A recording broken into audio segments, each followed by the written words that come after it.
that will permit man to determine the world's cloud layer and ultimately to control the weather, and he who controls the weather will control the world. It is during our darkest moments that we must focus to see the light. This is an eons-old message from the philosopher Aristotle. Immense and unimaginable challenges create a proverbial fork in the road for all of us. Which direction will we choose? Will we choose to face the challenges that are converging on us head on and allow our character to be strengthened and tempered in the fire of great difficulty? Or will we hide in the shadows in the attempt to remain accepted by family, friends, and peers that are not yet willing to face reality? Which road will we choose individually? This is Dane Wigington. You're listening to the Global Alert News for December 23rd, 2017. This is a commercial-free news hour brought to you by GeoEngineeringWatch.org and is broadcast throughout Northern California on 1670 AM, 104.9 FM, 105.7 FM. This show is broadcast Saturday mornings from 6 a.m. to 7 a.m. and Sunday mornings from 7 a.m. to 8 a.m. Global Alert News is also broadcast on the East Coast by the PRN radio network at 2 p.m. Eastern Time. Other networks, radio shows are picking up this program. We invite anyone to please help us get other stations to pick up this broadcast so that we might get hard-hitting news further into circulation. There's no monetary requirement for this program. We simply want to put it on the air. We ask everyone to help us to sound the alarm in that endeavor. As always, I want to announce this week our strong ally in the fight to expose and halt geoengineering is Gem Fair. The Gem Fair events, you can look them up online, GEMFAIRE. They are helping us to share credible data and wake the population up to the climate engineering insanity by putting up an informational booth at each of their events with free geoengineering watch materials that we supply. We're asking people to, again, if you're in the area where these Gem Fair events are occurring, show your support, show up, get the materials you need to help wake others around you. The next Gem Fair events are in Santa Rosa, California, January 5th to January 7th at the Sonoma County Fairgrounds. After that, following week, Del Mar, California, January 12th to January 14th. If you want to look at the full Gem Fair schedule, go to their site. If you're near the event, show up, get materials, help us to sound the alarm. If you're in the Redding area, as always, there are free materials at Orchard Nutrition. If you're in the Redding-Shasta County region, help us circulate those materials. Help us to wake others up. We try to supply them with materials for those in this region to help us, again, to sound the alarm. Now that we're in the midst of the holidays, many might ask, what about Christmas? Should I change the composition of this news program? Have some other message that doesn't expose the dire and often distressing facts that are happening around the globe? No, I won't change the composition of this news program. I won't put my head in the sand. I won't put my blinders on. And that's the problem. That's why we're in the shape we're in, because the power structure and the population are willing to go along with them, want every imaginable distraction so the population can forget about the crumbling biosphere on which our lives depend and the out-of-control military-industrial complex that's wreaking havoc all over the globe. So forgive me. I refuse to put on a blindfold ever for any reason. If we collectively have any chance whatsoever of avoiding near-term total extinction on this planet, which is unfolding rapidly, we are scientifically in the sixth great mass extinction right now. Statistical fact, and not just beginning that journey. We are well into that journey.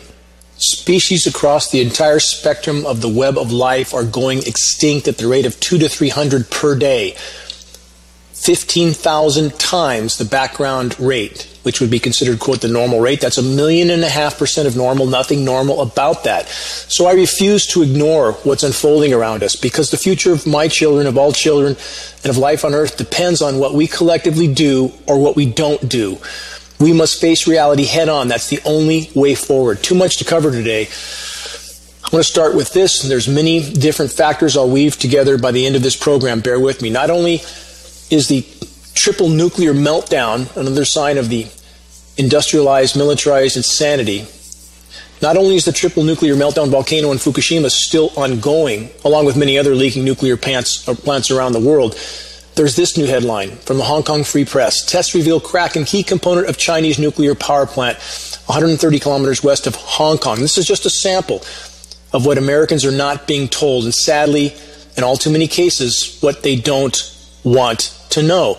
And when people ask me, and I've repeated this often because it's a question that always comes up, why would, quote, they do this to themselves? They, ultimately meaning the central bankers who control the flow of money, who control militaries, who control countries.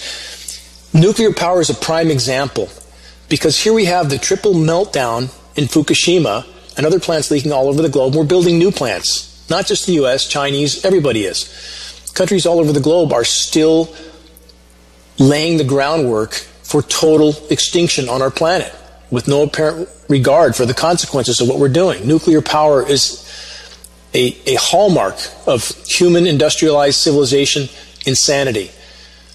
Now, when we look at what we're doing to ourselves and what those in power are also facilitating being done to us, we have the medical industrial complex trying to cover up what's happening, lying, paid liars, people with no conscience. And our society is full of such people who have abandoned any sense of responsibility toward the whole. So we have this report from the medical industrial complex, specifically from the American College of Physicians. No interventions proven to prevent late life dementia. They want us to believe that no outside factor can be changed or altered that would alter our fate, that now we're being told is to inevitably get dementia or Alzheimer's, that that's just a part of life, which is a blatant, glaring lie. Trying to pacify the populations into accepting this fate from this report. And this weaves into the rest of this report for this program. Bear with me.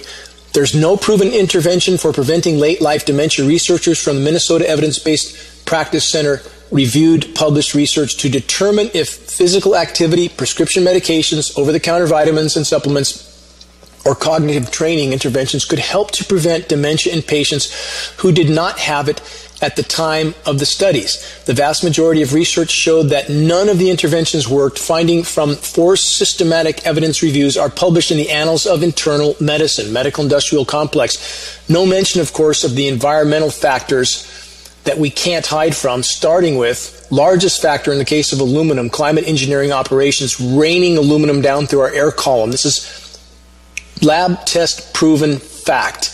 Massive amounts of aluminum now proven to be connected to dementia and Alzheimer's as the primary core causal factor, never mentioned in any of these studies, that basically are trying to convince the population that there's nothing you can do.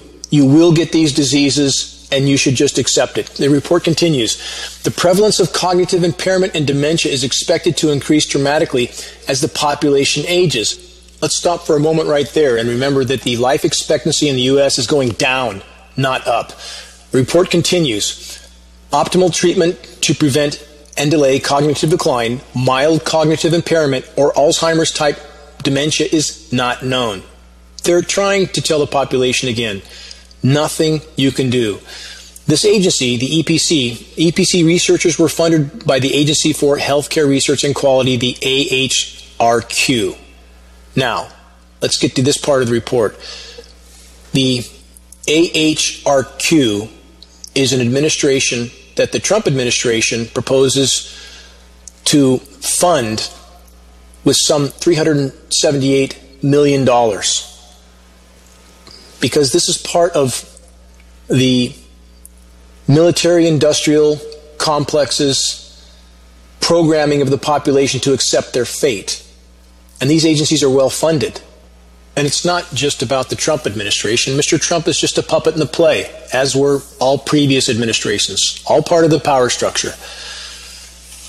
So when you think, or you convince yourself, that someone somewhere out there working for the government has your best interest in mind, think again. It couldn't be further from the truth. Let's continue on this theme of Alzheimer's. The Alzheimer's Society states in bold letters on the top of a page they have dedicated to cast doubt in public consciousness about the aluminum Alzheimer's dementia connection. This is the headline on their page. Studies have not provided strong evidence of aluminum being a risk factor for the development of dementia. a blatant, glaring lie. I've stated in previous programs, the Alzheimer's Foundation would not allow me to have a booth at their event with published studies connecting aluminum to Alzheimer's. Why not? Because there's members of the aluminum industry sitting on the Alzheimer's Foundation board. Across the full spectrum, we have the foxes running the hen house everywhere. Again, if you think these agencies or organizations like the Alzheimer's Foundation have your best interest in mind, think again. They're just part of the cover-up to make the population feel good, to feel like they're doing something to stop Alzheimer's, which couldn't be further from the truth. It's like putting a fire out by pouring gas on it. They're ignoring the core causal factors, intentionally, not just ignoring, but covering up the core causal factors of these neurological epidemics that are sweeping society. Final statement from the Alzheimer's Society cover-up. They state this: in summary, current research provides no convincing evidence that exposure to trace elements of aluminum is connected to the development of dementia or Alzheimer's. Patently false. So let me get to science study about that now. Here's science study titled, this is peer-reviewed study, Aluminum and Alzheimer's Disease. After a century of controversy, is there a plausible link? From this science study, the hypothesis that aluminum significantly contributes to Alzheimer's and dementia is built upon very solid experimental evidence and should not be dismissed. Immediate steps should be taken to lessen human exposure to aluminum, which may be the single most aggravating avoidable factor related to Alzheimer's and dementia. Let's cover another report on the connection between aluminum and Alzheimer's disease and dementia and other neurological diseases. This one from the Journal of Alzheimer's Disease Reports, Volume 1, Number 1, titled, Aluminum Should Now Be Considered a Primary Etiological Factor in Alzheimer's Disease. From this report, clinical evidence that implicates aluminum as a primary etiological factor in Alzheimer's disease. The unequivocal neurotoxicity of aluminum must mean that when brain burdens of aluminum exceed toxic thresholds, that it is inevitable that aluminum contributes toward that disease. Aluminum acts as a catalyst for an earlier onset of Alzheimer's disease in individuals with or without concomitant predispositions, genetic or otherwise. Alzheimer's disease is not, I repeat, not an inevitable consequence of aging in the absence of a brain burden of aluminum. Not inevitable and directly connected to aluminum from peer-reviewed study. And here we have governmental organizations like those just funded for $378 million from the Trump administration and previous administrations, and the Alzheimer's Foundation patently denying the science facts, just like they do with vaccinations, just like they're doing with the climate engineering assault that's dumping, according to the world's most recognized geoengineers, 20 million tons of aluminum nanoparticulates into the skies around the world annually. And this stated goal is likely far less than what's actually happening. Does anyone stop to comprehend how much material it takes to blot out the sun from horizon to horizon, all of which is raining down through the air column, all of which each and every one of us are inhaling with every breath? And we know this. This is not theory, hypothesis, or speculation. We have the lab test to prove it from precipitation. We have soil testing in Northern California to prove that there is so much metal raining down on us, it's actually changing soil pH values in the forest. And we have the USDA baselines. I've been over this again and again. This is not speculation. For those that are new to this news program and are not familiar with why I find myself in this battle, it's because I have a large off-grid solar home. I have a background in solar energy, and I began to lose massive amounts of my solar power uptake. On some days, 80 to 90% of my solar power uptake was being lost due to whatever these aircraft were emitting, which clearly could not be condensation.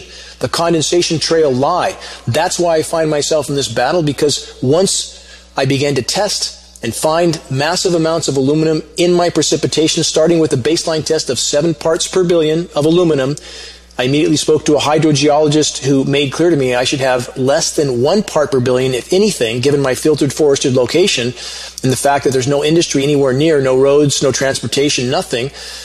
Subsequent rain tests in my location on the east side of Lake Shasta escalated as much as 50,000%, nearly 50,000%, to 3,450 parts per billion. Highly toxic rain. If it's in the rain, it's in the air column. If it's in the air column, and it is, we are breathing it.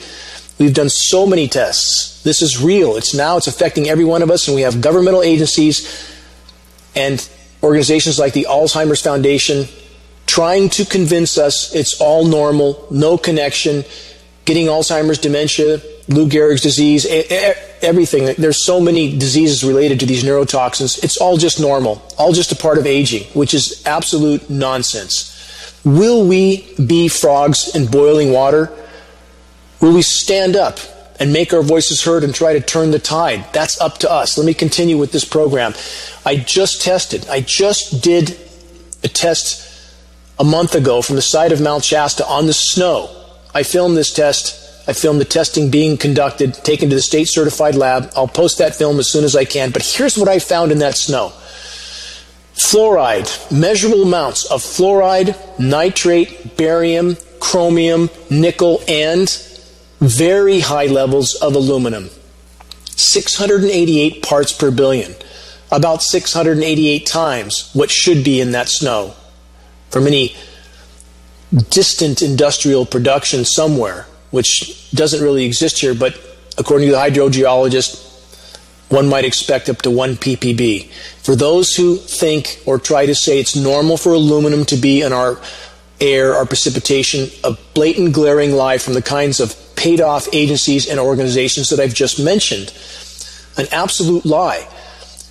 If it was normal to be in our air and our rain, we would not have aquatic insect life, which is now in Shasta-Siskiyou counties crashed 90%.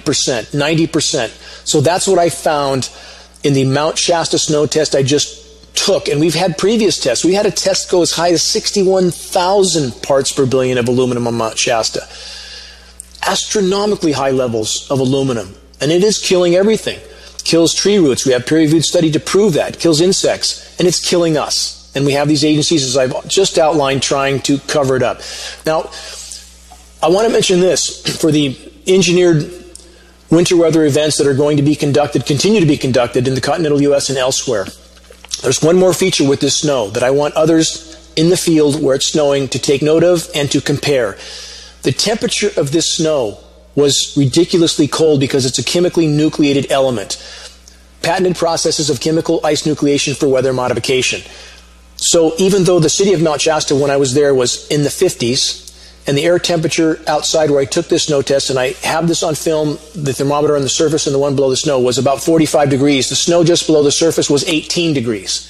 Why was that snow so much colder than the ambient air temperature when the temperatures in that location had not been that cold for any previous window of time? Because we were earlier in the year. This was in November. I'm asking people in the field to check the temperatures of your snow. When you're seeing these weather whiplash events where it goes from warm to suddenly it's cold in the course of a few hours or a day, put a thermometer below the surface of the snow, check that snow temperature, and put a thermometer perhaps 10 feet above the ground so that you're not laying in the cold layer that lays on top of the snow just like you'd have on an ice chest. Put this thermometer about 10 feet above the ground and compare the difference and see how cold that snow is. Because the same chemical nucleated elements were responsible for, as I've outlined in previous programs, killing 100,000 cattle in South Dakota in early October of 2013, killing hundreds of thousands of alpacas in South America. This is not a natural material, and it's unnaturally cold to the touch. Take temperature measurements. And there'll be variances in different areas depending on how much of this material was dispersed in any storm system at any given time. But they are absolutely using chemical ice nucleating elements to create the illusion of winter on a planet that's in total meltdown. I'll get to more of that in a moment. Back to those who pull the strings. The power structure has always made it their business to understand human psychology. They've always made it their mission to manipulate the masses with what they know. The Millman experiments prove that the majority of the population will blindly follow the dictates of an individual or an organization that they perceive to be an authority. The power structure knows that the majority will all too often completely ignore their own sense of reason in lieu of the official narrative, no matter how absurdly false that narrative may be.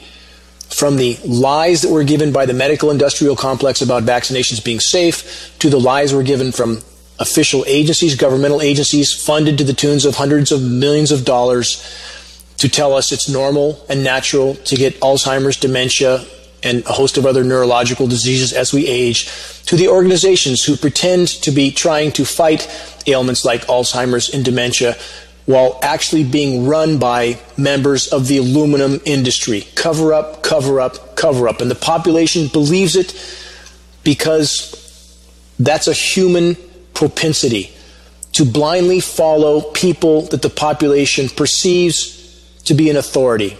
Time to shed that trait and think for ourselves. On that note, what's the latest coincidence with the emergency drill being carried out at the exact moment in time that a disaster occurs? Just like 9/11, just like the train bombs in Europe, is that just a coincidence that at the exact moment when a specific disaster occurs that was exactly the sort of disaster that a drill was being carried out for, in the exact region it was being carried out? It's not a coincidence. And for those who don't know about 9/11 and why so many of our military personnel stood down and didn't engage airliners that were wandering around over that airspace for supposedly an hour and a half, it's because they didn't know if it was a drill or real. With Dick Cheney taking control of NORAD and running those drills for the day, this is what happened. And those who don't research the 9/11 issue don't realize this. So in the Washington train disaster event, we have the same thing happening again. Is this all just coincidence? And should we all panic whenever our government is going to carry out a drill somewhere? And they're about to carry out some biological experiments as a drill somewhere. Is that going to happen now as well? We have very dark forces running our government. Our government is not about or for the people. And the sooner the people wake up to that fact, the more chance we may have of short-term survival. Now back to the bigger picture with a headline that outlines the fact that many are waking up to the sort of smoke and mirrors deception that's being carried out by our government and the Western power structure as they run out of options, as the biosphere implosion accelerates, as the quest for remaining global resources is intensified, and the aggression from our military-industrial complex is ramped up. Many are seeing through that now. Here's a headline from multiple sources. U.S. allegations of Iran missiles in Yemen met with skepticism. Let's remember, in Yemen, the U.S. supplying weapons to the Saudis, UK supplying weapons to the Saudis, a brutal dictatorship. And the U.S. recently stated, by the way, that they wouldn't tolerate any illegitimate dictators. Let's look past that statement from the U.S. administration. So we do support what we consider to be legitimate dictators. And is Saudi Arabia a, quote, legitimate dictator because we supplied them the weapons for what they're doing in Yemen, and now the U.S. is trying to blame Iran for that, blame somebody else. That's what our government does best.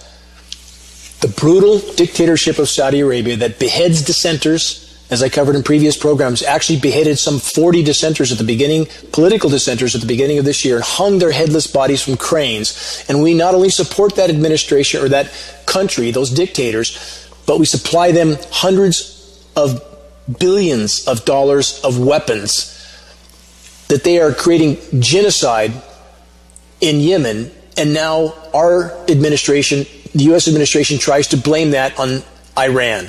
Demonize Iran. From this report again, U.S. Ambassador to the UN, Nikki Haley, who, by the way, is nothing more than a paid, honorless puppet for the power structure, presented what she called, quote, irrefutable evidence, like Saddam's non-existent WMD, right? Irrefutable. Remember that? Nikki Haley said she presented irrefutable evidence that a Yemen-fired missile was of Iranian origin. But there remains substantial speculation about what, if anything, she actually proved in the presentation. Haley pushed the idea that the missile shown, apparently the one fired at Riyadh from an airport by Yemeni forces, was provided by Iran, saying that the UN had said this was the case. The UN, however, never made any such finding. But the American population will only believe, of course, what they heard on mainstream media Nikki Haley say. France was very clear about how skeptical they are of the Haley comments, noting that the UN has not drawn any conclusions themselves, and French officials are still working with very limited data regarding the allegations. Haley's presentation was very light on specifics and appeared to just echo Saudi Arabia's own allegations of the missile being fired from Iran. That the U.S. finds the Saudi narrative convenient is unsurprising, as they're eager to move against Iran on any pretext. How long does this cycle have to repeat itself? The U.S. military-industrial complex demonizing any country that it can to fuel its global aggression. When will Americans face this fact? What would we do if Iran or North Korea were conducting military operations and drills on our borders? What would we do? Total hypocrisy. And it's not just the power structure. The population and those in the military, our brothers and sisters in the military who are participating with this type of insanity and pretending they're fighting for freedom and democracy, are part of the problem. It's not enough to join the military with a ideological motive that's not grounded in reality. It's not enough. Reality must be a part of the equation. Honor must be a part of the equation. Let's remember the Vietnam Gulf of Tonkin lie. How many of our military brothers and sisters died there needlessly over an absolute lie? That's not my opinion. It's historical fact. Gulf of Tonkin was a false flag used to initiate the Vietnam War. What about Saddam Hussein's non-existent weapons of mass destruction? Another lie. What about 9/11? A horrific lie. Another one. That anybody that cares at all about the truth, that does any investigation and looks at the evidence presented by 3,000 architects and engineers from all over the globe that proves how utterly absurd the official narrative is, would find out how big that lie is, used to initiate all these wars of aggression in the Middle East, some of which I just outlined. Lies on top of lies on top of lies, like the lies that we should all expect Alzheimer's and dementia, like we're only seeing condensation trails in our skies. Nothing but layer upon layer of deception. And the American population so far seemingly willing to accept that deception, so long as they can keep their personal pursuits of their own personal agendas going. Won't last much longer. You can quote me on that. The current paradigm is disintegrating by the day. Another headline, 21 trillion of unauthorized spending by U.S. government discovered by economics professor. That's no surprise, is it? The report states the U.S. government may have misspent 21 trillion with a T. Michigan State University has found papers supporting the study briefly went missing as an audit was announced. No surprise, two departments of the U.S. federal government may have spent as much as 21 trillion on things they can't account for between 1998 and 2015. At least that's what a professor of economics at MSU specializing in public finance and his team have found. That's an interesting date, 1998, because that's when climate engineering programs were fully unleashed. Why? Because 1998 was the hottest year ever recorded up to that point, set off a lot of alarms, and the military-industrial complex decided to double down on climate engineering, which had already been going on for half a century before that. But they doubled down, and that would have taken a lot of resources, and that date seems to connect. 1998, the date when the term climate change was fully implemented, so that people would start to consider it normal to have weather whiplash scenarios, from record heat to snow, often in a day or less. So many of these dots connect. And as far as the 21 trillion, that's only what we know about.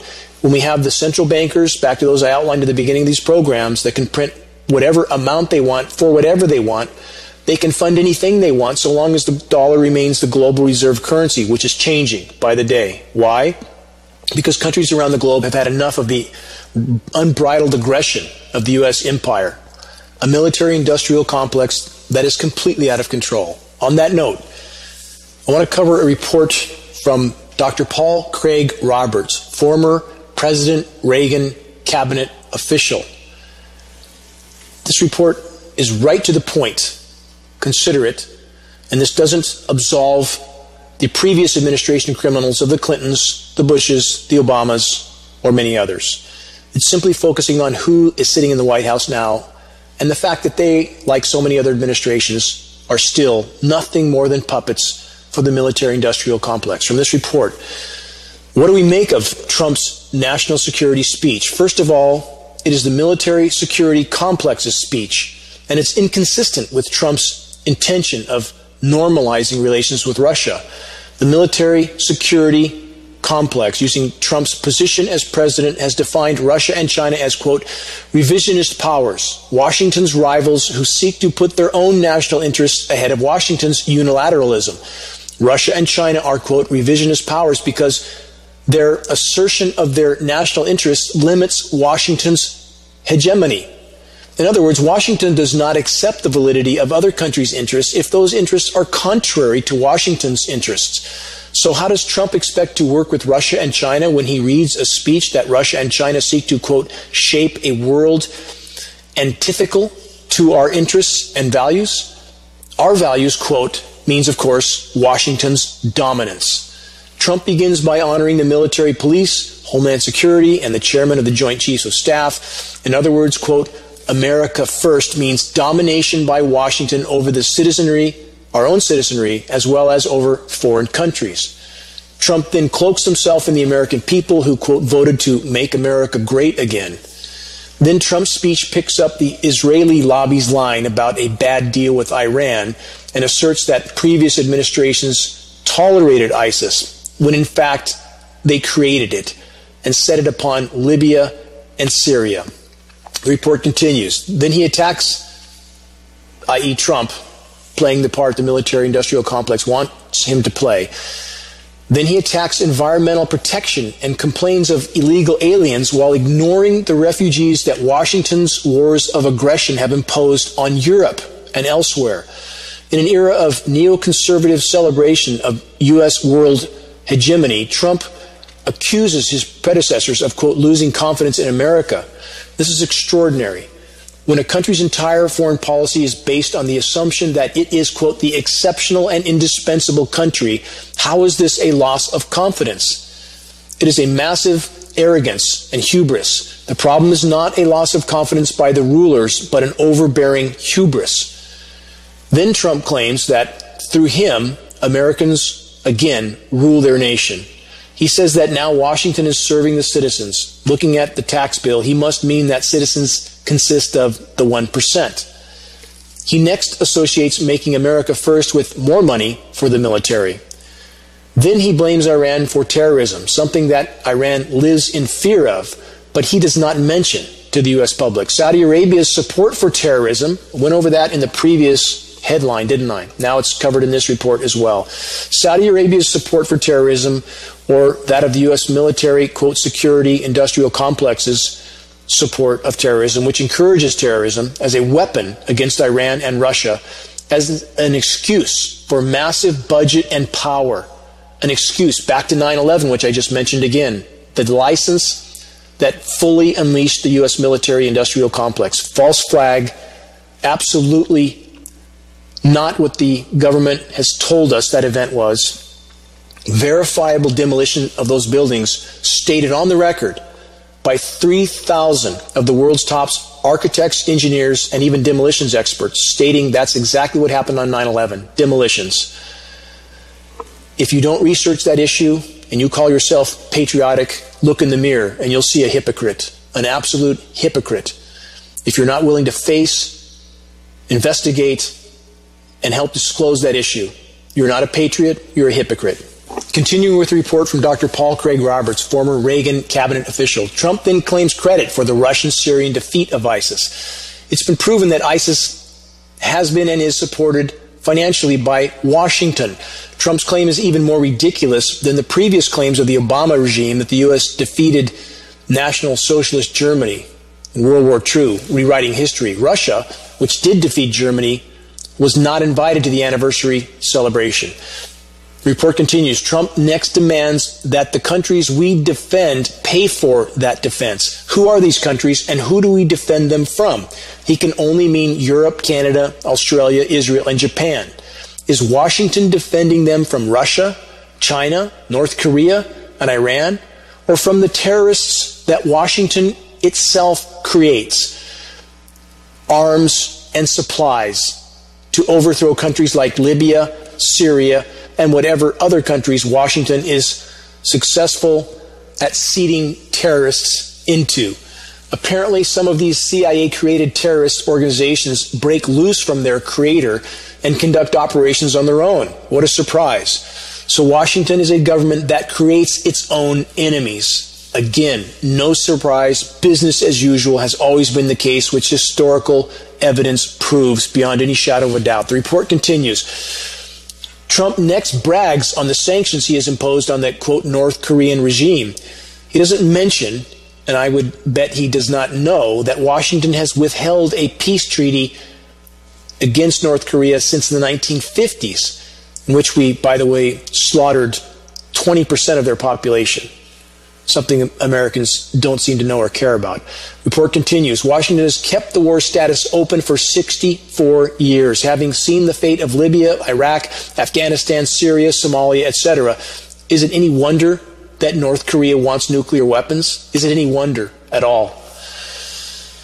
I'm not condoning that regime, but I'm saying any country that doesn't possess such weapons can expect to be invaded by the out-of-control military-industrial complex that is used as a mercenary force for the shadow government of the Western power structure.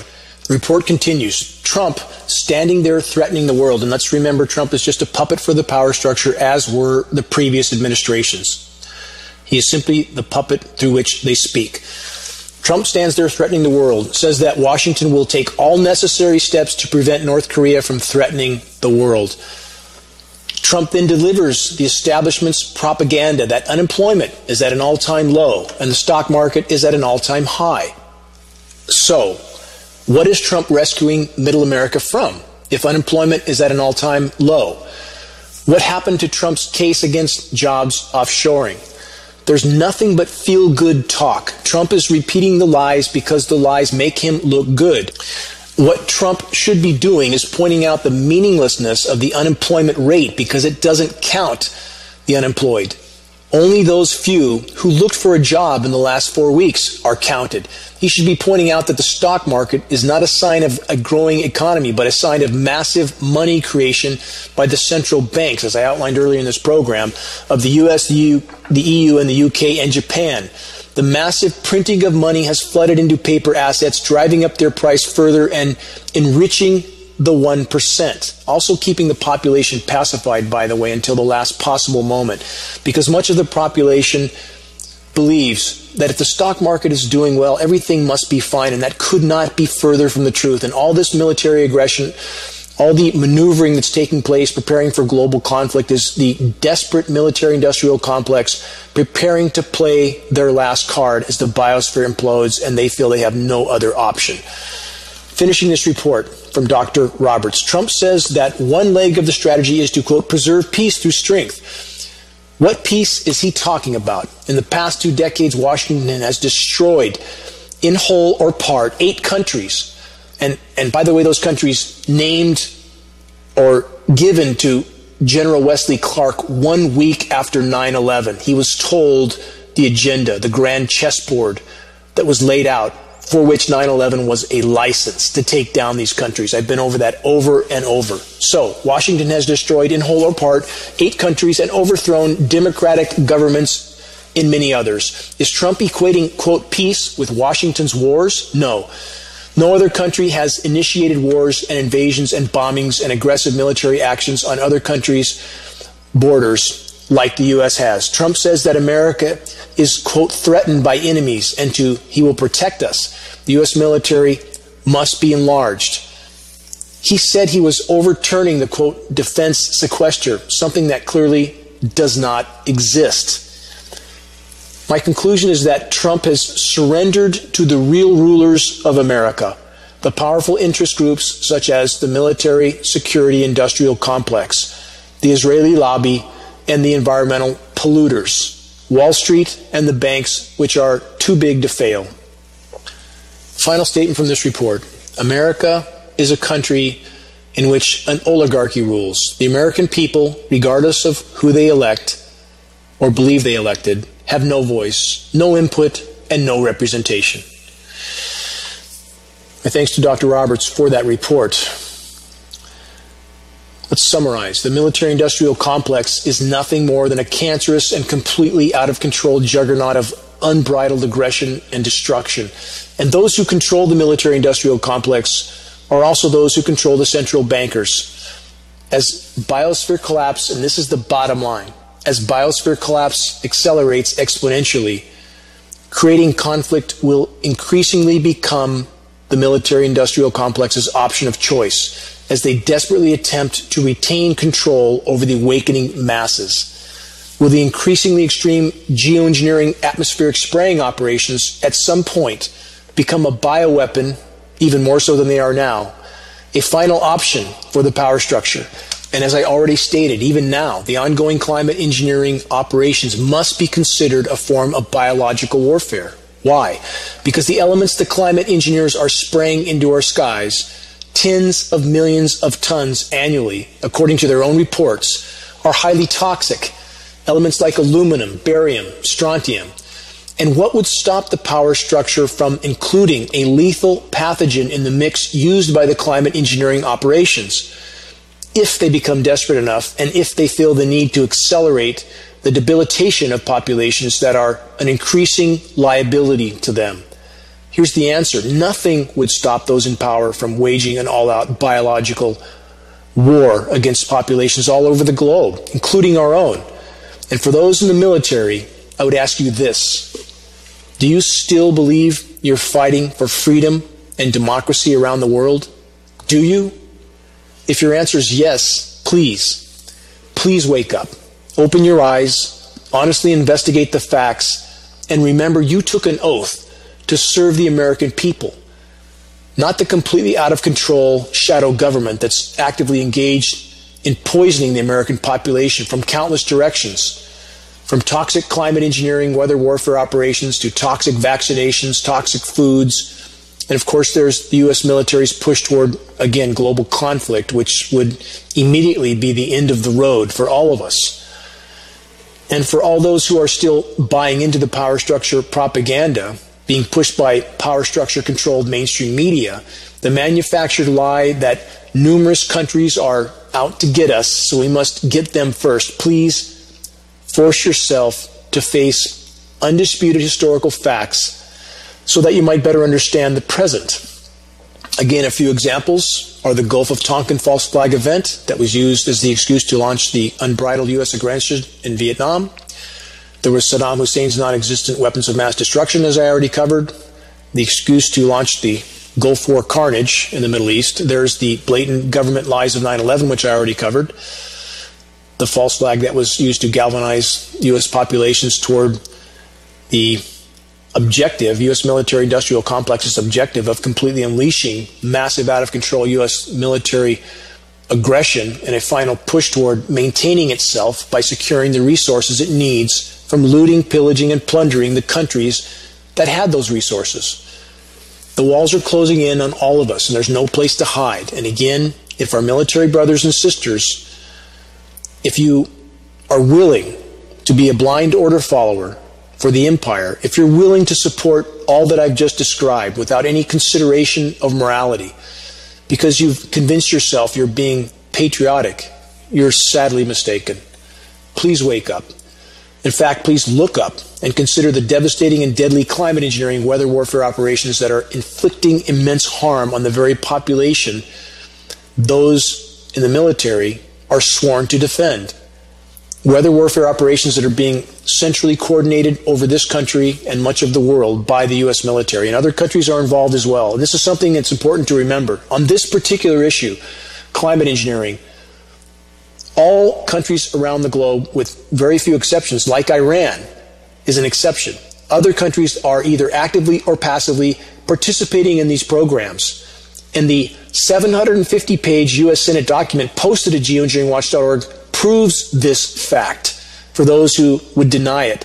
So even opposing countries are cooperating on this particular issue at the expense of their populations. That's why it's so imperative that we bring this issue to the full light of day immediately. So about the engineered weather, I want to cover this. I'm running out of time. The climate engineers have manufactured yet another theatrically named winter weather event just in time for Christmas. Winter Storm Dylan. And for those who roll their eyes again and walk away at the suggestion of such events being geoengineered, I ask you, show the courage to actually investigate the science facts related to climate engineering instead of hiding in denial, preconception, and ideology. That's what cowards do. There's a full post on geoengineeringwatch.org covering Winter Storm Dylan, the engineered event that's ongoing over the Christmas holiday. And ask yourself this: why and how would there be cooler surface temperatures in the lower 48 states than the temperatures in parts of the Arctic Circle? And as I've covered in so many previous programs, the cool temperatures are only on the surface, a shallow layer of cold, dense air that's the creation of climate engineering and chemical ice nucleation. Private and commercial pilots that communicate directly with geoengineeringwatch.org are continuing to report only far above normal temperatures from shortly after takeoff and throughout their entire flights, only above normal. The patented climate engineering chemical ice nucleating elements are now often reaching the ground before setting up and freezing, thus creating ever-increasing ice storm scenarios. And those who are paid to cover the tracks of the climate engineers, like the paid liars at the power structure-owned institutions of the Weather Channel, Climate Corp, Weather Central, the so-called experts at these institutions, which again are nothing more than paid liars at this point, are going to great length to try to explain away the completely engineered weather events as natural when they are anything but. In California, the bone-dry weeks continue to stack up. And remember this, the geoengineers can keep California rain shut off as long as they want. Though we can cite some of the likely reasons why, and can speculate on other power structure objectives for the ongoing weather warfare assault against not only California but everywhere else around the world, the fact that climate engineering operations have completely derailed all natural weather patterns is completely beyond dispute. And anyone that has not noticed the all too often completely unnatural skies, anyone who has not noticed the increasingly unnatural weather patterns and now frequent weather whiplash scenarios of extremes is asleep at the wheel. Earth's climate and life support systems are unraveling. Climate engineering is further fueling this process, and this unraveling will further fuel the military-industrial complex aggression, as I have outlined in this broadcast. And back to Iran, a country not participating in this insanity, demonized by the U.S. because Iran did not want to use the dollar as the global reserve currency anymore, and perhaps because Iran refused to go along with the climate engineering insanity. And for those who doubt that or have not seen that, the leaders of Iran spoke on the floor of the UN, specifically citing U.S. NATO weather modification programs as cutting off the precipitation to their country, just as these same programs are cutting off precipitation to the U.S. West Coast right now. So I would ask this: is the U.S. population any more regarded by our military-industrial complex than Iran? The answer is no. In the end, the answer is no. From catastrophic droughts to record firestorms to now engineered winter in other parts of the country and around the world, climate engineering is completely out of control and has completely derailed all of Earth's natural climate systems. I want to state, again, I'm going to state this every week until people understand it, until they start to pass this on to the environmental groups, the global warming groups that are in unimaginable denial about the climate engineering issue. There can be no legitimate discussion about the state of the climate without first and foremost discussing climate engineering, the crown jewel of the military-industrial complex, not just in the U.S. but in other countries as well, that are either actively or passively participating in these programs. And regarding climate engineering, as I've stated many previous times and will continue to state, there can be no legitimate discussion about climate engineering without first and foremost including patented processes of chemical ice nucleation for weather modification, which is occurring now over the Christmas holiday in the desperate attempt to cool down the most populated parts of the U.S. and keep them cool for a while, to continue to confuse and divide the U.S. population in regard to the true state of the climate and the true severity of biosphere meltdown. Keeping people willfully, in many cases willfully, people want to believe that everything is fine and they can stay asleep at the wheel. But to do so, to willfully stay in denial, to ground oneself in ideology, preconception and program bias is a very cowardly act. The unwillingness to face the truth. And I would remind everyone that the hallmark of a healthy intellect is a willingness to face the truth no matter how dire. An unyielding willingness to face the truth. And we have so few in our population that are willing to do so because denial feels so much better, at least for a while, until we hit the wall at full velocity. And we are very close to doing exactly that. We need those who are already awake and aware to get off the bench, and many are still sitting on the bench. We need those who understand the ramifications of climate engineering, which is also biological warfare. It's the single greatest threat we face short of nuclear cataclysm, which is also unfolding. And climate engineering is a part of that equation as well, as I've outlined in previous programs. As climate engineering destroys the atmosphere, and we become very susceptible to a CME, a coronal mass ejection, which will shut down grids all over the globe, which will create hundreds of Fukushimas. So many roads lead back to the climate engineering insanity. And it's not really engineering, it's just climate destruction, used by the power structure as weather warfare. Let me get to a few frontline headlines so that Americans that are under the current engineered cool down understand it's very different around the rest of the world. Here's from multiple sources. Temperatures to top 46 degrees, that's about 120 degrees in South Australia as severe heat wave sweeps across the country. Here's a report from grist.org. 2017 will be the warmest year in history without an El Nino. Data released separately by NASA and NOAA on Monday show that on every continent and every ocean basin, remarkable warmth has lingered planet-wide from last year's record-breaking heights. Now, for those who immediately disregard this because it's from NASA and NOAA, are absolutely used by the power structure to deceive the population on countless fronts, no question. But here's what must be considered. The data from NASA and NOAA are not exaggerated. It's far short of how severe the threats we face actually are. Far short. And we don't need NASA and NOAA for anything. Those who care about what's happening on the front lines regarding the ice melt-off on our planet will take the time and show the courage to watch films like Chasing Ice, available online for, I think, $3. Frontline footage. You don't need to believe anybody, and I've never asked anybody to believe me, ever. But what I'm asking you is to look at frontline data. It's far worse than official agencies are stating, just like it was with Alzheimer's and dementia. Far worse. Far worse. Another headline from the National publication in New Zealand. Here's the headline: Why record sea surface temperatures are going off the chart. And a reminder, and why does all this matter? Why am I covering a few frontline environmental headlines to point out the total meltdown that's going on around the planet? Because that's the bottom line. That's what's connected to the military aggression. That's what's connected to our common fate. As the biosphere fails, we will die. All of us. If we don't collectively sound the alarm, wake the masses, and help change directions, we're done. It's that simple. Back to the rapidly warming oceans going off the charts. How much thermal energy does a cubic meter of seawater hold? 4,000 times more than a cubic meter of air. And as I stated in a previous broadcast, statistically, if all that heat was taken out of the oceans and put back into the atmosphere, all the anthropogenic heat that's been absorbed by the oceans, we would already be at an average global temperature of 122 degrees. If all that heat was removed from the oceans and put back into the air, that's how hot we would be. The oceans have hidden the severity of what's unfolding, but no more. They can't hold much more of that heat.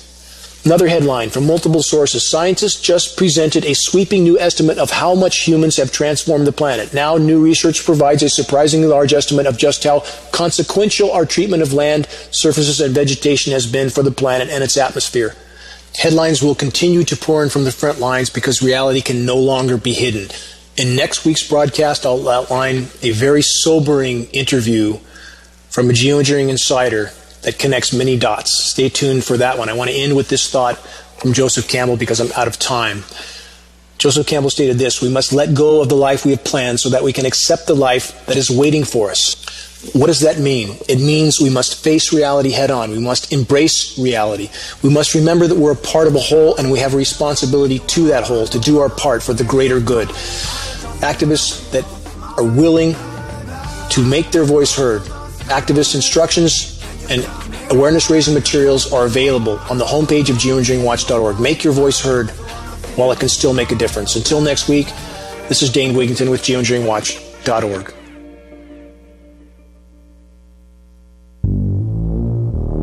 Question everything. Intelligent radio for intelligent people. UCY.tv